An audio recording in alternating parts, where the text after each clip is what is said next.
Осквернавените бисти на загинати борци и народни херои од Народно-ослободителната војна ќе бидат реставрирани во најскоро време.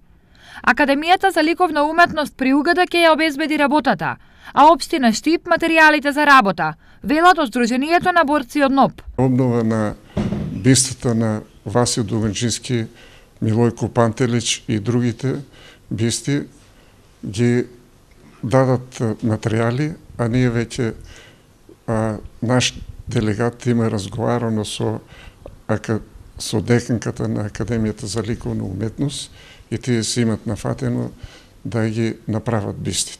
Од Сдруженијето на борци се задоволни од соработката со сите досегашни штипски градоначалници, а од денес Благој Бочварски стана и нивни член. Бочварски сега вети дека ќе не поддржава и стана наш член, потпунувајќи пристапница и доделувајќи му членска книжка на Сојуз на борците. Со сите градоначалници имаме, да не речем, одлична или добра соработка. Инаку, денеска Сдруженијето на борци од НОП дојдоа во традиционалната прва посета на новоизбраниот градоначалник, на кој символично за идната поддршка и соработка му подарија книга од авторот Кирил Донски. Бочварски на борците им вети помош во организација на сите настани одбележувања, кои оваа организација ги прави 72 години во чест на борците и жртвите од Втората светска војна во Штип.